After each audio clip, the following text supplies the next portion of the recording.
क्या आपने सोचा है कि पेरिस एग्रीमेंट क्या है और ये कैसे काम करता है?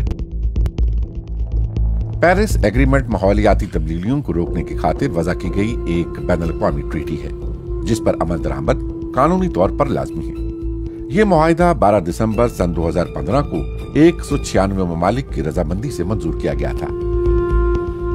COP21 यानी कॉन्फ्रेंस ऑफ पार्टीज के 21वें सालाना इजलास के मौके पर मंजूर की गई ये ट्रीटी 4 नवंबर सन 2016 से नाफिजुल अमल हुई। चूंकि ये ट्रीटी पेरिस क्लाइमेट समिट के दौरान तय हुई, इसलिए इसे पेरिस एग्रीमेंट का नाम दिया गया।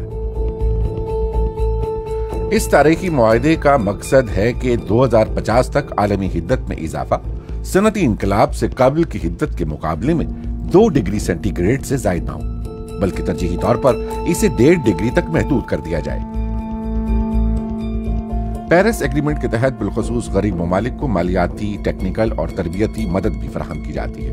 मकसद यही है कि ऐसे तरक्की पजीर ममालिक जिनका माहौलियाती तब्दीलियों में किरदार इंतहाई कम या न होने के बराबर है, उन्हें माहौलियाती तब्दीलियों से निपटने और मुताबिकत पैदा करने में मदद दी जाए।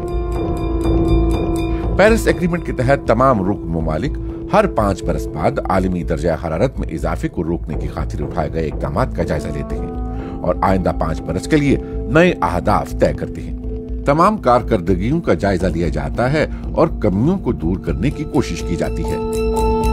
पेरिस एग्रीमेंट के अहदाफ के हसूल के लिए बहुत ज्यादा कोशिशें करना होंगी, ताहम इस ट्रीटी की बदौलत लो कार्बन सोल्यूशंस और नई मार्केटें वजूद में आई हैं। तवक्को है कि सन 2030 तक ऐसे सेक्टर्स में जीरो कार्बन सोल्यूशंस मुसाबकती हो सकते हैं, जो आलमी सतह पर ऐसी ज़रर रसा गैसों के 70% अखराज का बाइस बनते हैं।